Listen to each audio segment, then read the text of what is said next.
Sometimes the most important questions in our lives aren't the ones we ask out loud, they're the ones we quietly carry within us. Have you ever found yourself looking back at your relationships and wondering, how did I end up here again? Maybe the person was different, a different face, a different personality, a different city, a different chapter of your life. And yet, somehow the ending felt strangely familiar. Perhaps you found yourself once again feeling unseen, or constantly wondering where you stood, or giving more than you received, or feeling anxious whenever someone's become emotionally distant. Or maybe you were the one who pulled away every time someone came too close. Different relationships, the same emotional experience. And somewhere along the way, a quiet question begins to emerge. Why does this keep happening to me? I think many of us have asked this question at some point in our life. Sometimes after a breakup, sometimes after years of marriage, sometimes while sitting alone with ourselves, wondering why certain people affect us so deeply. Today, I don't want to answer that question. In fact, throughout this season, you'll probably notice something little different. As you know, I'm starting another season. So, welcome to season two from the therapy room, Psychology of Mind and Body. I'm Jyoti, a psychotherapist, and I'm so glad you're here. This podcast isn't about quick fixes or perfect answers. It's a space where we slow down and become curious about the stories we carry, the relationship we build, the pattern we repeat, and what it truly means to be human. Throughout this season, we'll explore the hidden psychology of relationships through different lenses psychological, relational, and sometimes philosophical, always with curiosity rather than judgment. Whether you're listening because you're trying to understand someone you love, a relationship you have lost, or perhaps even yourself, I hope these conversations offer not certainty but a different way of seeing. So let's begin. I'm not here to tell you who you should date. I'm not here to tell you how to fix your relationships. And I'm certainly not here to offer five simple steps that promise to change your life. Because relationships, human beings, and their stories we carry within us are rarely that simple. Instead, I would like to invite you into a different kind of conversation, one rooted in curiosity rather than certainty. Because sometimes understanding ourselves begins not with finding answers, but with asking better questions.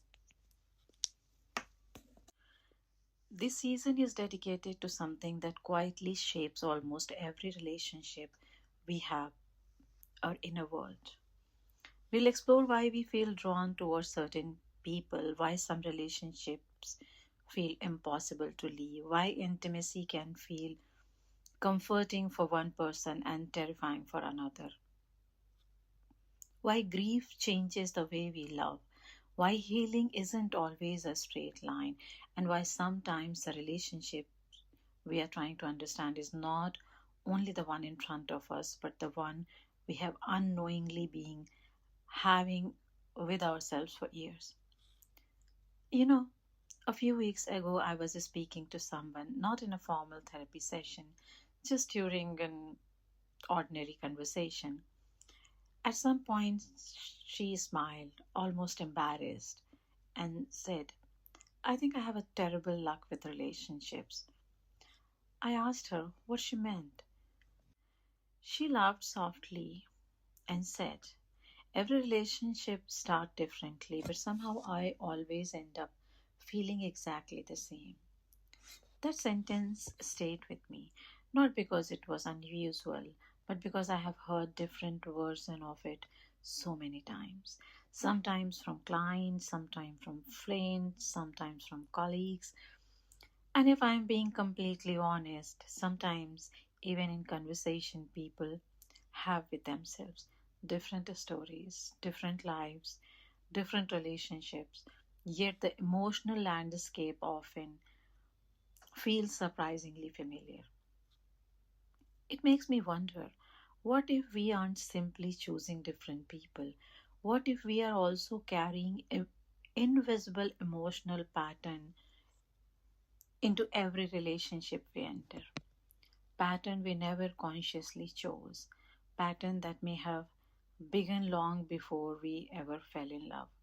Not because we are broken, not because we are destined to suffer, but because our minds, our bodies, and perhaps even the deepest parts of ourselves learned certain ways of relating long before we had the words to describe them. There's a beautiful quote by Carl Jung that I have often returned to over the years, and I think in my earlier podcast episodes I have said it, but I'll say it again. Until you make the unconscious conscious, it will direct your life and you will call it fate. Whether or not you agree with every aspect of Jung's work, I think there is something profoundly human in that observation. Sometimes what feels like fate may actually be familiarity. And perhaps that's where today's conversation begins. Not with blame, not with certainty, not even with solutions, but with a simple willingness to become curious. Curious about the stories we have inherited, the stories we have created, and the stories we are still living, often without realizing it. So, today I would simply like to sit with one question, a question that may stay with us long after this episode ends. Why do we keep repeating the same relationship patterns? So, let's begin with a thought that when I first came across in many years ago made me pause. We often believe that we chose the people we fall in love with. We think we are making conscious decisions. I like this person because they are kind. I married this person because we had so much in common. I left because the relationship wasn't healthy. And of course, there is a truth in all of those reasons. Our conscious mind certainly plays a role. But I wonder if it's the whole story. Because if it were, why do so many people find themselves asking the same question years later? How did I end up here again? Not necessarily with the same person, but with the same feeling. One person leaves you feeling abandoned, the next relationship somehow leaves you with that same ache. One relationship make you feel like you are never enough. Years later, despite choosing someone completely different, that same quiet voice returns. Maybe I'm still not enough. The names change, the stories change, the circumstances change, but sometimes the emotional experience remains strangely familiar. And that's really fascinates me. Not because I think we are destined to repeat our past, but because perhaps there is something deeper happening beneath our awareness. There's a, there's a sentence I have often found myself returning to, both personally and professionally. We don't always repeat what hurt us. Sometimes we repeat what becomes familiar to us. And familiarity is very interesting thing. When we hear when we hear the word familiar, we often imagine something comforting, home, a favorite song, the smell of rain, a place we have known for years. But psychologically, familiar doesn't necessarily means comforting. It simply means I have been here before. Sometimes familiarity can look like warmth. Sometimes it can look like unpredictability. Sometimes it can look like emotional distance. Sometimes it can look like constantly wondering where you stand with someone. Not because those experiences are healthy, but because somewhere in our lives, our mind and body quietly learned this is what relationships feel like. And before we go any further, I want to say something that feels incredibly important. This conversation is not about blaming parents. It's not about saying everything is because of childhood. I don't think psychology serves us well when it becomes a search for someone to blame. Most parents are doing the best they can with the emotional resources they themselves received. And every generation inherits something from the generation before it.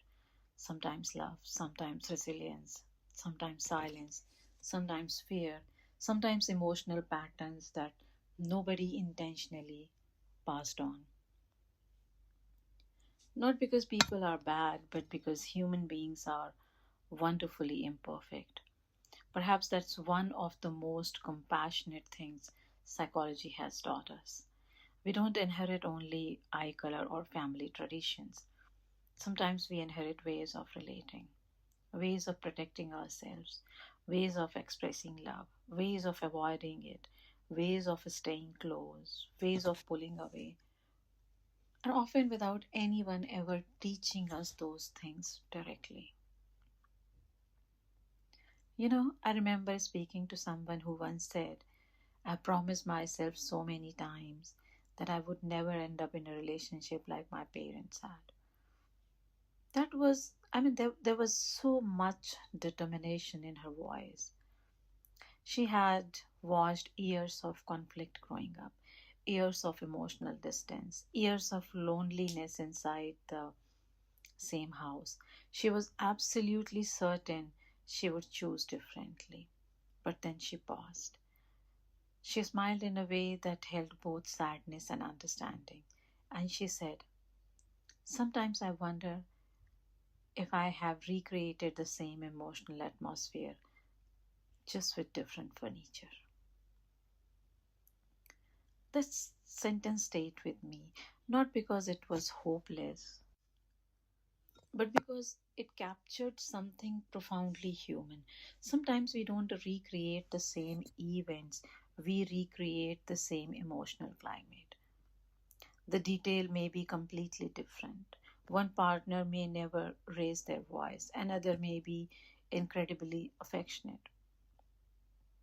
One relationship may last 6 months, another 20 years. On the outside, they appear unrelated, yet inside, the emotional landscape feels strangely familiar. The same loneliness, the same longing, the same fear of being left, the same feeling of never quite arriving. Have you ever noticed that? Have you ever looked back at different chapters of your life and realized the people were different, but somehow I kept becoming the same version of myself? Perhaps that's the question worth holding. Not, why do I always meet the wrong people? But who do I become inside certain relationships? Because sometimes the greatest mystery isn't the person standing in front of us. Sometimes it's the version of ourselves that quietly emerge in their presence. And maybe, just maybe, that's where understanding begins. Not with judging ourselves, not with labeling ourselves, but with becoming curious about the pattern that have been quietly accompanying us for years.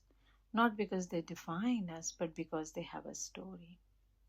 And every pattern, before it became a pattern, was once an adaptation. Some things that at one point in our life made sense, perhaps even helped us survive. We may not fully understand that story yet, and that's okay. Today isn't about solving it, it's simply about recognizing that there's a story, one that deserves curiosity more than criticism. Perhaps our relationships are conversation with parts of ourselves we have never yet met. You know, there is something I have often found fascinating. Two people can experience exactly the same event, and walk away carrying completely different emotional world. Imagine someone doesn't reply to your message for 6 hours. For one person it's simply they are probably busy. Life moves on.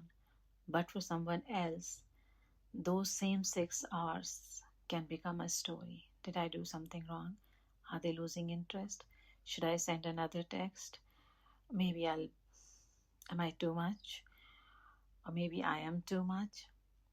Nothing has happened externally, yet internally an entire emotional universe has awakened. And perhaps this is one of the most important things psychology has taught us. We don't only respond to what is happening, we also respond to what the experience means to us. And meanings are rarely created overnight, they are slowly written over years, sometimes before we even have language. Can I ask you something? As you have been listening today, has someone's face comes to your mind, or perhaps your own? Maybe you have been thinking, this sounds like my last relationship, or maybe this sounds like my parents, or perhaps you have quietly realized this sounds like me. If that's happening, just notice it. Don't rush to decide whether it's true or false. Just notice what your mind is connecting. Because sometimes our first honest conversation, observation tells us more than years of analysis. When we are children, we don't spend our day trying to understand psychology. We spend our day trying to understand something much simpler.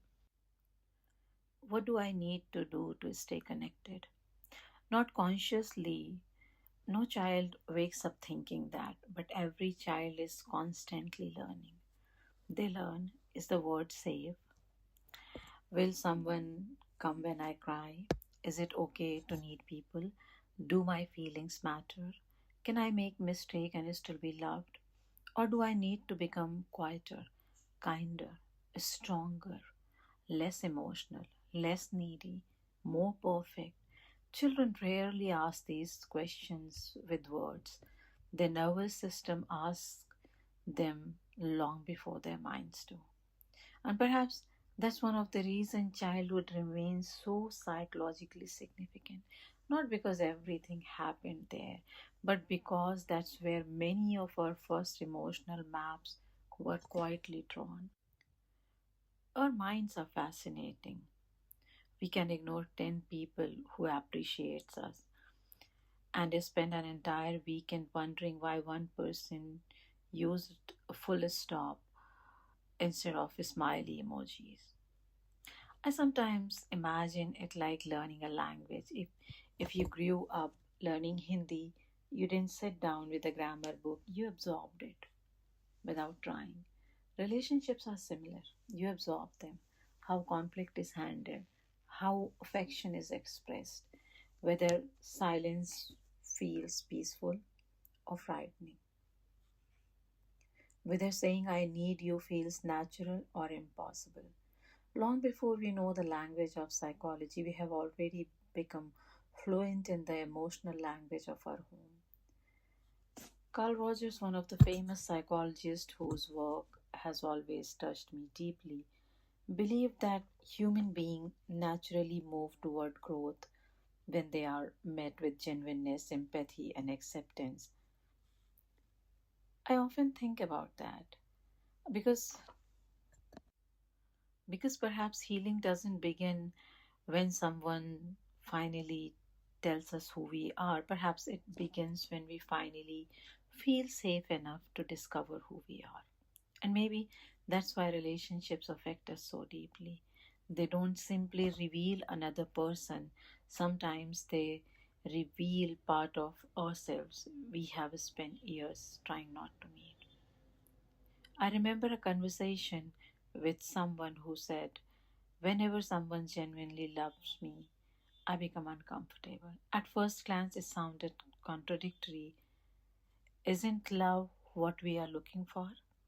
But as we continued talking, something became clearer. She wasn't afraid of love, she was afraid of what love required. being seen, being known, depending on someone, trusting someone enough to disappoint you, and allowing yourself to matter to another human being. Sometimes closeness itself can feel unfamiliar. And when something feels unfamiliar, the minds often mistake it for danger. This this really brings me to something we hear a lot these days, the nervous system. It's become a very popular phrase. And sometimes because it's everywhere, it risks losing its depth. When psychologist speaks about the nervous system, we are not saying that your body is making decision instead of you. We are saying something much more humble. Your body remembers experiences in ways your conscious mind may not. Think about how quickly you pull your hand away from something hot. You don't debate it. Your body responds before you thought catch up. Our emotional lives can sometimes work similarly. A tone of voice, a certain expression, sometimes becoming distant, sometimes someone getting too close, sometimes our bodies react before we fully understand why. Not because we are irrational, but because our nervous system has quietly learned I have been somewhere like this before. And here's the interesting part, the nervous system doesn't ask, is this relationship healthy? Very often, it asks, is this familiar? Those are very different questions, and sometimes we confuse one for other. The ancient Greeks had a phrase, know thyself. Thousands of years later, perhaps we are still trying to understand what that really means. There is another phrase I often return to, familiarity can feel like chemistry. Think about that for a moment. How many times have we heard someone say there was just something about them? I can't explain it. It just felt right. Sometimes that intuition is beautiful. Sometimes it leads us toward wonderful relationships, and sometimes what feels like instant chemistry is actually instant familiarity. Not because the relationship is wrong, not because attraction is bad, but because our mind naturally recognizes emotional landscape we have walked through before. Human beings are simply too complex for that. Sometimes two siblings grow up in the same house and carry entirely different emotional world. One becomes afraid of closeness, the other longs for it. Why? We have theories, we have research, but we also have humility. Every person remains a mystery. Famous psychologist Sigmund Freud noticed something that puzzled him. He observed that human beings don't always avoid painful experiences. Sometimes we seem to move toward them again and again and again. He called this repetition compulsion. I don't think Freud was suggesting that people enjoy suffering. Far from it. Perhaps what he was pointing toward was something more tender. That somewhere inside us there may be a part still hoping. Maybe this time the story will end differently. Maybe this time someone who feels emotionally distant will finally choose me. Maybe this time I'll finally be enough. Maybe this time I'll receive what I couldn't receive before. When you look at it in that way, repetition doesn't seem foolish. It seems profoundly human. And then Jung offers another window into it. He reminds us that much of our lives unfold outside our awareness. There is a, and I have always been struck by so many things what Carl Jung says.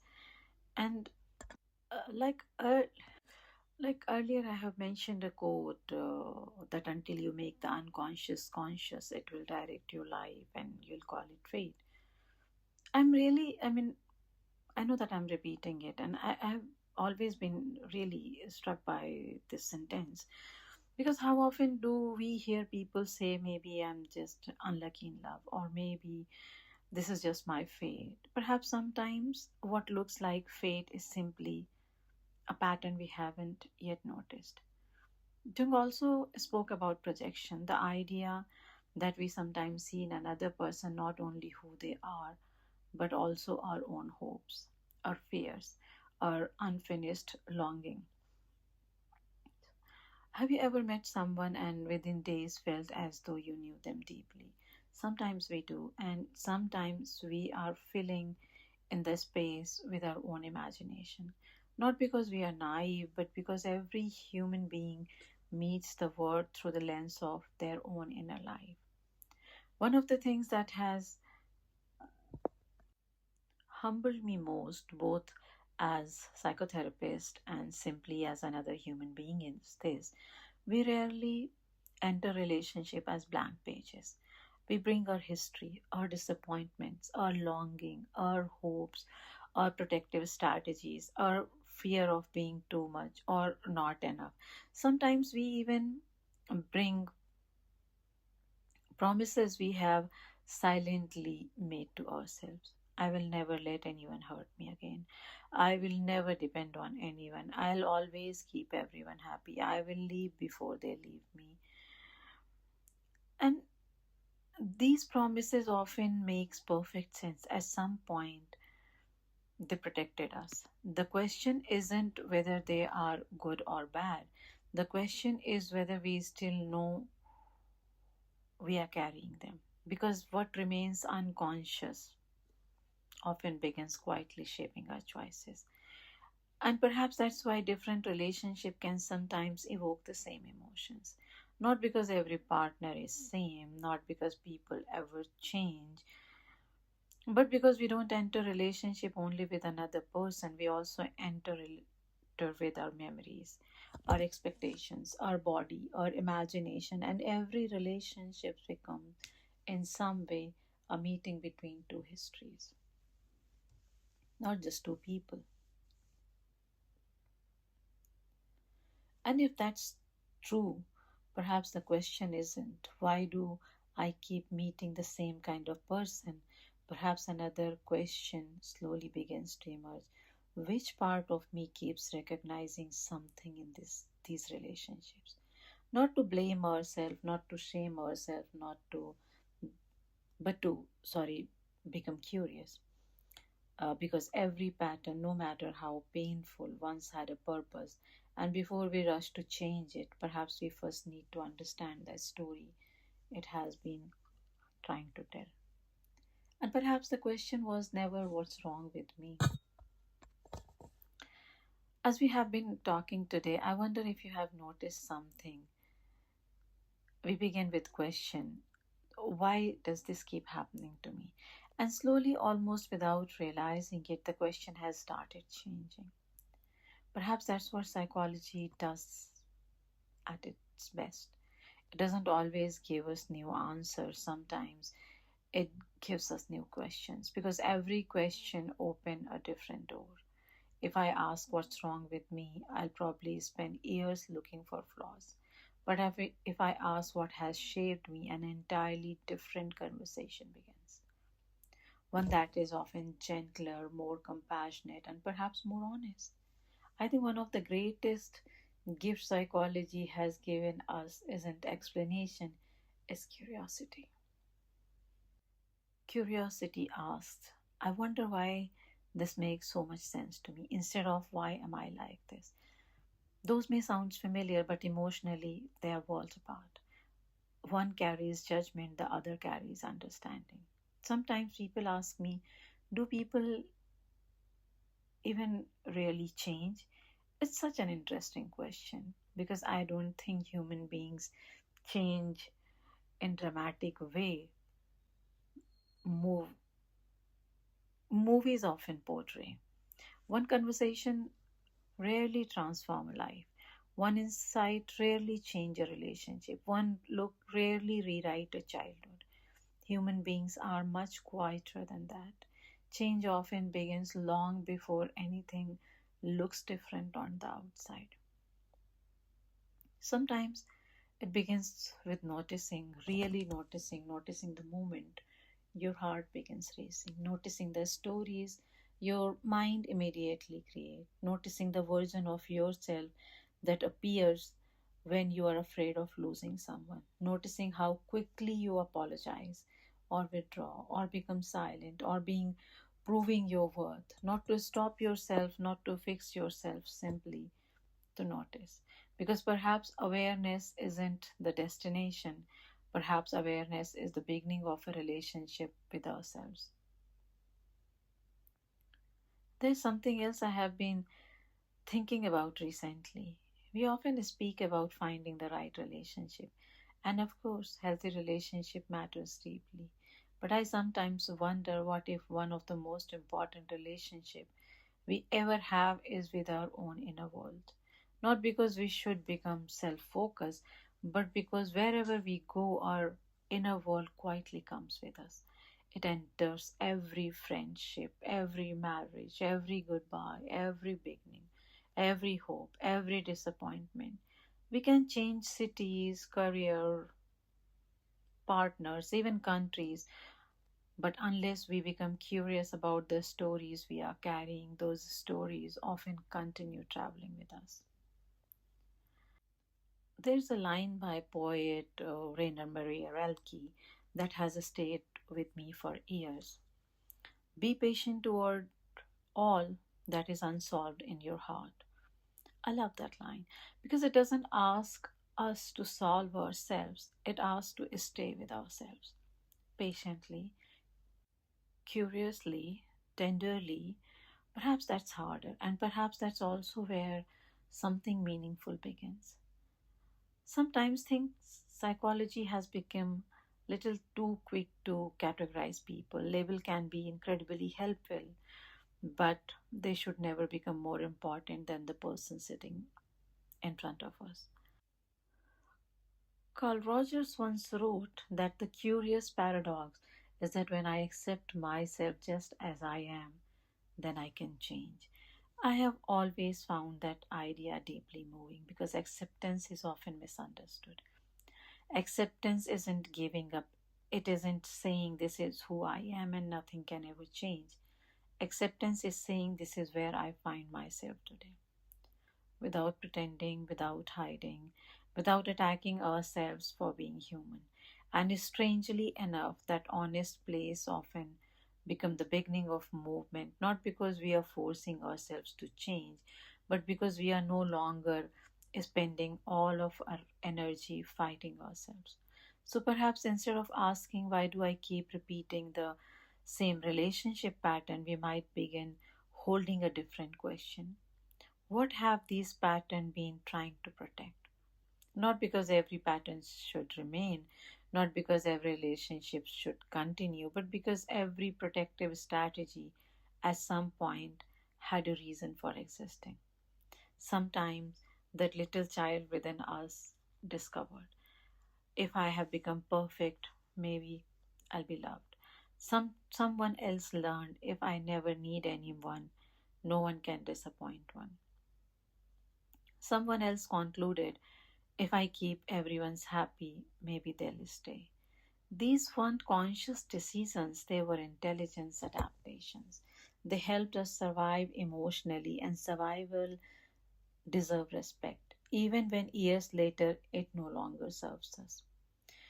Maybe that's why I don't like describing people as broken. I have met people carrying grief, people carrying fear, people carrying shame, people carrying tremendous loneliness, people carrying extraordinary resilience. But broken, I'm not sure. Sometimes I think people aren't broken, sometimes they are simply carrying stories that have been waiting a very long time to be understood. And there is a profound difference between fixing a person and understanding their story. So, if you have recognized yourself anywhere in today's conversation, I hope your first response isn't criticism. I hope it isn't. I can't believe I'm still like this. I hope instead there is just enough space to quietly say, that's interesting. I wonder where that come from. I wonder what that part of me has been trying to do all these years. Not because those questions will solve everything, they won't, but perhaps they will soften something, and sometimes Softening is where understanding quietly begins.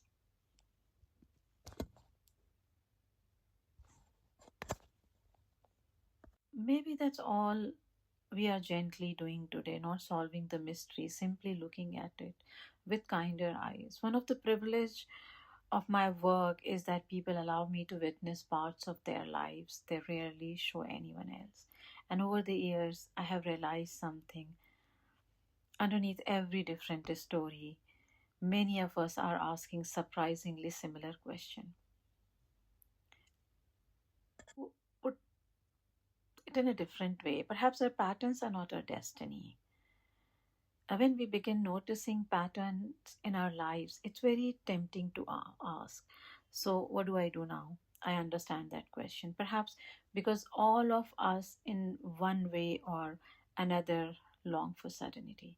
We want to know that things can change. We want reassurance that our past doesn't have to become our future.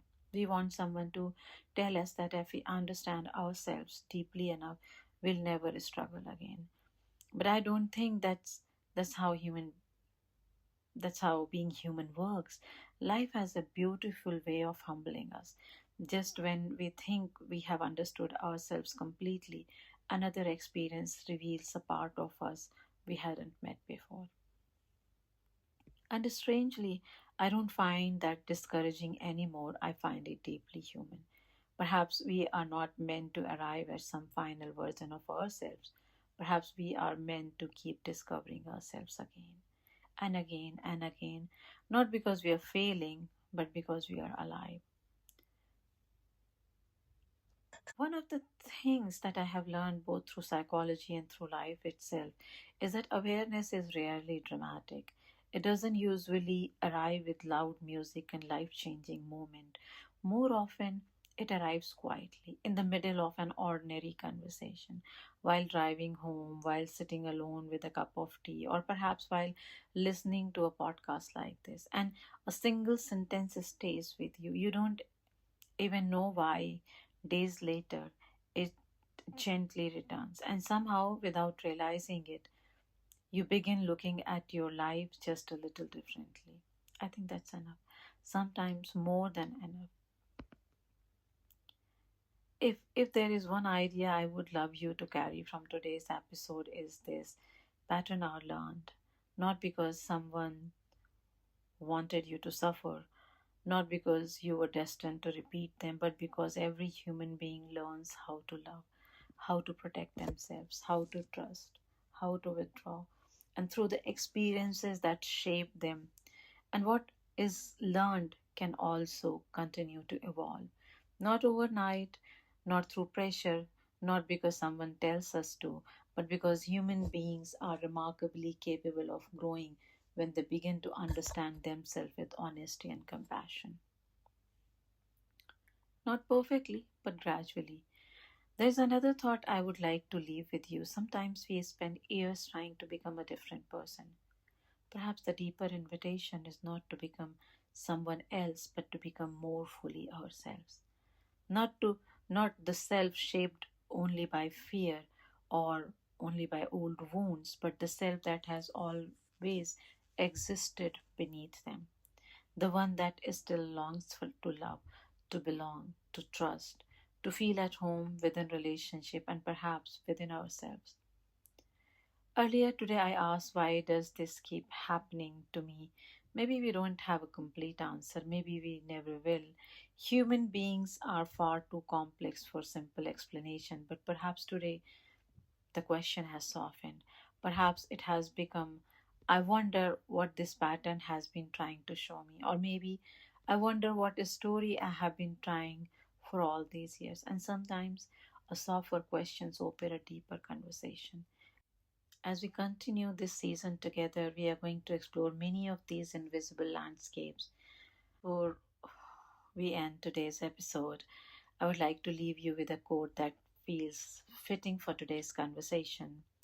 Carl Jung wrote, who looks outside dreams, who looks inside awakens.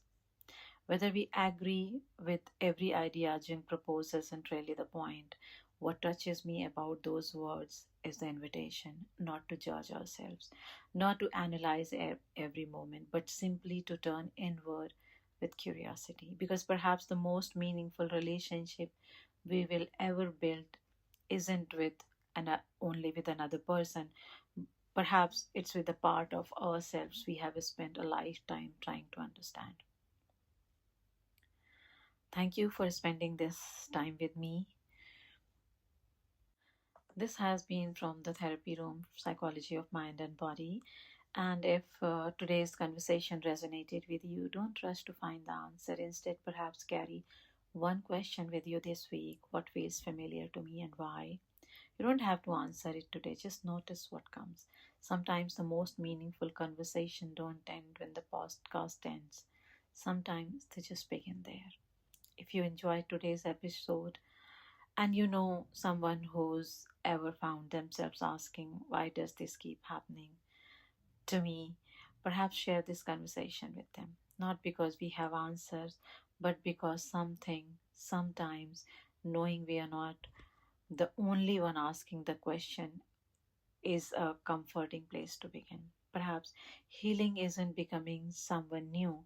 Perhaps it's remembering who you are before fear taught you otherwise. Until next time, take care of your mind, take care of your relationship, but most importantly, take care of the relationship you're slowly building with yourself. I'll see you in the next episode. And maybe as you move through this week, notice the moments when something feels instantly familiar. Then quietly ask yourself, is it familiar because it's right or simply because I have never been before? I will leave with you this thought. Perhaps understanding is the beginning of healing, not because it changes us overnight, but because it changes the way we meet ourselves. Until next time, I'll be sitting next beside to you. Take care.